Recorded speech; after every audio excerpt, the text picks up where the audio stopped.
Dan pada malam hari ini, selamat malam untuk kita semuanya, dimanapun Anda berada. Semoga semua dalam keadaan baik dan sehat-sehat saja. Pelajaran malam hari ini masih merupakan sambungan dari pelajaran minggu lalu. Namun pelajaran malam hari ini mempunyai penekanannya tersendiri. Bila demikian, mari kita lihat apa yang menjadi pelajaran untuk malam hari ini. Saya akan share screen. Bila mana Bapak Ibu sudah melihatnya, boleh katakan sudah terlihat. Sudah. Oke, terima kasih. Sudah terlihat ya.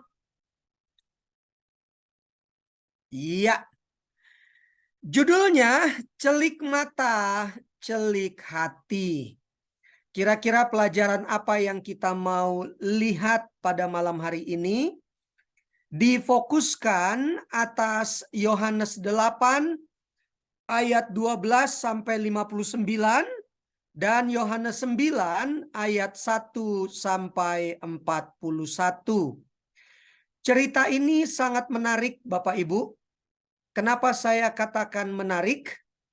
Saya tidak tahu bagaimana cara Yohanes menuliskan dua cerita yang berbeda tapi satu konsep yang sama.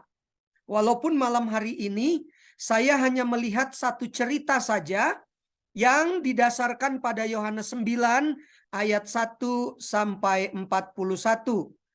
Tapi sebelum kita masuk ke Yohanes 9, saya ingin memperlihatkan dulu betapa hebatnya Yohanes di dalam membuat dua cerita, menuliskan dua cerita yang benar-benar terjadi di zamannya, tetapi dengan satu konsep yang sama.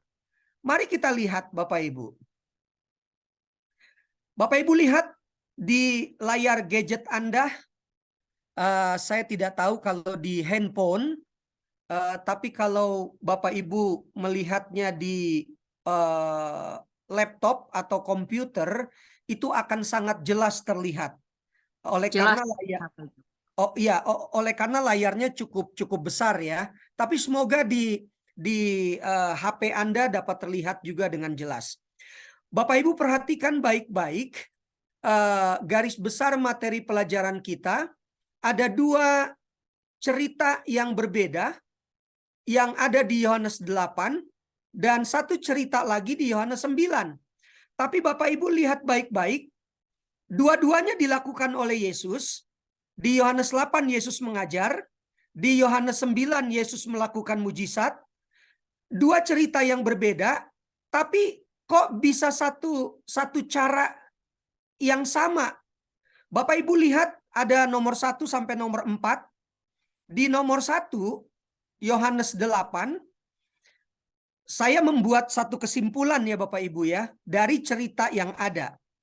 Yesus menyampaikan kebenaran bahwa dirinya adalah terang dunia yang berasal dari sorga. Itu ayat 14 sampai 18. Padanannya itu ada di Yohanes 9 di nomor 1. Di mana Yesus menyembuhkan seorang yang buta mata jasmaninya. Artinya dia melihat terang dunia. Dia melihat bahwa dunia tidak segelap yang dia alami selama ini. Luar biasa Yohanes membuat konsep cerita itu Bapak Ibu. Nomor 2 di Yohanes 8. Yohanes mencatatkan adanya perlawanan orang Farisi menentang keberadaan dan keaslian Yesus yang adalah terang dunia. Di Yohanes 9 nomor 2, Yohanes juga menuliskan adanya perlawanan orang Farisi menentang mujizat yang Yesus lakukan, di mana dia melakukan mencelikkan mata orang buta yang akhirnya melihat dunia yang terang itu. Nomor 3 di Yohanes 8, Yesus tidak melayani perdebatan orang Farisi, tetapi Yesus menyampaikan kebenaran. Di Yohanes 9, di nomor 3, hampir sama Bapak Ibu. Yesus tidak melayani perdebatan orang Farisi. Hanya bedanya melalui orang buta itulah Yesus menyampaikan kebenaran. Jadi bukan Yesus yang langsung menyampaikan kebenaran kepada orang Farisi, tetapi melalui orang buta. Tapi prinsipnya sama. Yang terakhir nomor 4 di Yohanes 8. Banyak orang yang percaya akan perkataan Yesus. Di Yohanes 9, banyak orang yang percaya kepada Yesus melalui perkataan orang buta.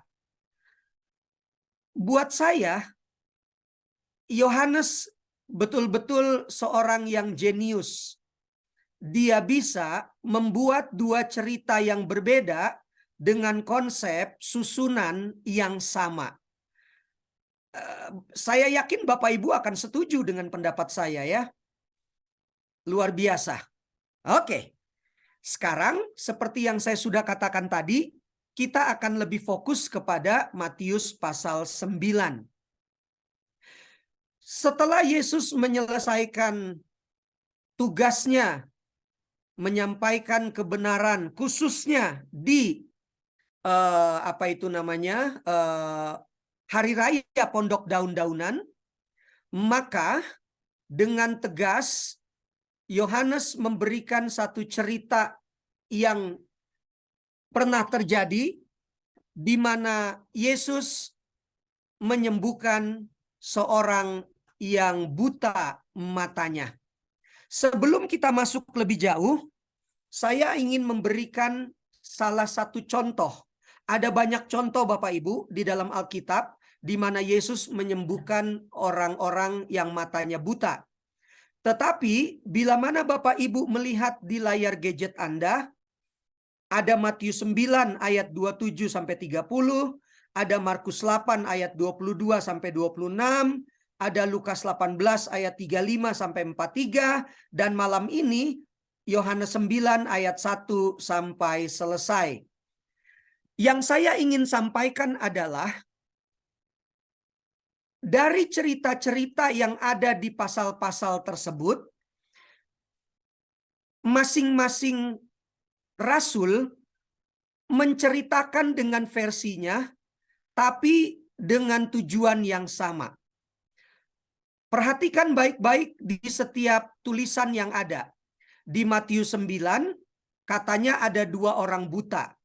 Di Markus 8, seorang buta. Di Lukas 18, seorang buta. Di Yohanes 9, seorang buta. Terlepas dari ini adalah orang yang sama atau tidak, tempat yang sama atau tidak, itu tidak penting Bapak Ibu. Yang terpenting adalah perhatikan bagaimana cara Yesus menyembuhkan. Di Matius 9, 2 orang yang buta itu Yesus sembuhkan berdasarkan imannya. Bapak Ibu perhatikan ayat 29. Jadilah kepadamu menurut imanmu, maka meleklah mata mereka. Di Markus 8, Yesus meludahi mata orang itu dan meletakkan tangannya atas orang itu. Itulah cara Yesus menyembuhkan.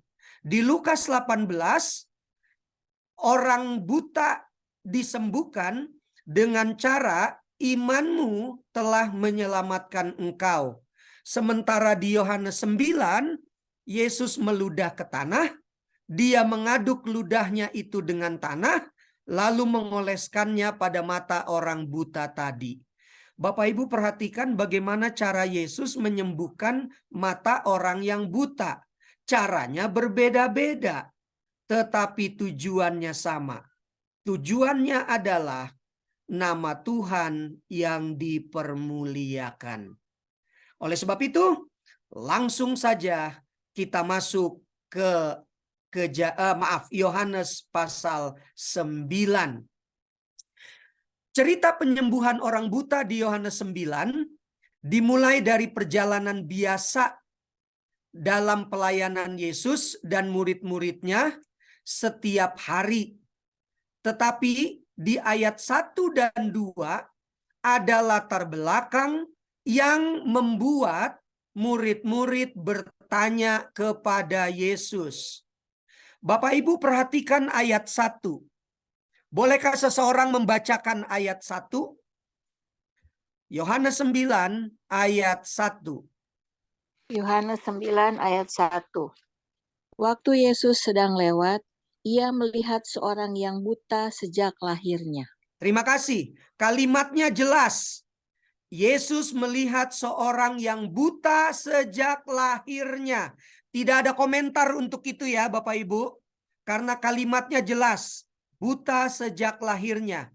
Tetapi ketika kita membaca ayat 2, ada satu pertanyaan besar yang perlu kita tanyakan, yaitu kenapa murid-murid menanyakan pertanyaan itu kepada Yesus? Ayat 2, bolehkah dibacakan? Ayat 2, murid-muridnya bertanya kepadanya, Rabi, siapakah yang berbuat dosa?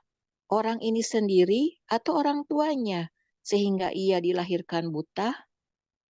Terima kasih. Di satu sisi, sebenarnya pertanyaan murid-murid di potongan kalimat orang ini sendiri, di kata orang ini sendiri, agak kurang tepat.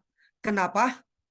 Ayat 1 mengatakan, orang itu buta sejak lahirnya. Bapak Ibu bisa ngerti maksud saya ya? Kalau orang itu buta sejak lahirnya, kenapa murid-murid jadi berkata, Rabi, siapakah yang berbuat dosa? Orang ini sendiri. Apakah pada waktu lahir, orang buta itu sudah berbuat dosa? Pertanyaan ini jadi menarik perhatian. Kalau murid-murid bertanya, Rabi, siapakah yang berbuat dosa? Apakah orang tuanya sehingga anak itu dilahirkan buta? Baru masuk akal Bapak Ibu. Tapi okelah, sudah begitulah pertanyaan daripada murid-murid. Yang menjadi pertanyaan besar untuk kita, kenapa murid-murid bertanya kepada Yesus dengan pertanyaan seperti itu? Keberadaan orang buta menjadi pemandangan dan realita kehidupan sehari-hari yang normal. Artinya, orang dengan buta mata jasmani sudah ada sejak zaman Perjanjian Lama. Bapak Ibu bisa baca di Kejadian 19, Imamat 21. Artinya orang buta secara jasmani bukan hanya ada pada waktu zaman Yesus. Di zaman Perjanjian Lama sudah banyak orang buta.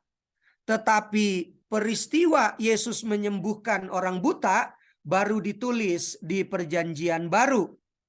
Peristiwa ini menjadi menarik perhatian karena latar belakang pertanyaan yang disampaikan oleh murid-murid Yesus. Jadi rupa-rupanya ketika murid-murid bertanya, Rabi, siapakah yang berbuat dosa?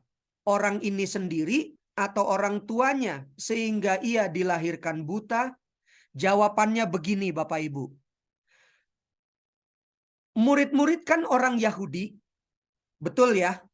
Maka murid-murid mendapati satu keyakinan yang turun-temurun, di mana mayoritas orang Yahudi, termasuk murid-murid Yesus, masih mempercayai bahwa orang yang berdosa, baik pribadi atau orang tuanya, ketika dia bersalah, ketika dia berdosa, akan langsung mendapatkan hukuman atau ganjarannya. Setiap akibat yang diderita adalah hukuman dari kesalahan yang dibuat. Itu yang pertama Bapak Ibu. Jadi murid-murid sekalipun sudah sekian tahun mengikuti Yesus, mereka tetap memegang keyakinan turun-menurun bahwa kalau orang berdosa, entah itu pribadi atau orang tuanya, lalu dia mendapatkan hukuman, maka berarti dia punya salah, dia punya dosa. Itu kira-kira begini Bapak Ibu. Kalau saya tiba-tiba terjatuh, nggak ada angin, nggak ada hujan, lalu kaki saya berdarah-darah, maka Bapak Ibu akan berkata, Pak Budi punya dosa. Itu keyakinan yang pertama. Lalu keyakinan yang kedua yang diajarkan adalah setan menjadi dalang dari keyakinan ini. Setan memberikan keyakinan kepada orang Yahudi yang tidak mau belajar kebenaran bahwa Tuhanlah yang membuat seseorang buta karena kesalahan orang itu sendiri. Jadi ada dua alasan yang membuat murid-murid bertanya, Guru atau Rabi, siapakah yang berbuat dosa? Orang ini ataukah orang tuanya? Apakah di kehidupan kita di zaman modern ini masih ada konsep-konsep seperti ini, Bapak Ibu? Ada satu keyakinan turun-temurun yang kita pegang. Kalau ada, coba benturkan dengan Alkitab. Kalau itu sejalan dengan Alkitab, berarti benar. Kalau tidak, malam ini kita mau sepakati buang keyakinan-keyakinan seperti itu. Sangat disayangkan, murid-muridnya masih memegang keyakinan seperti itu. Itulah sebabnya mereka bertanya demikian kepada Yesus.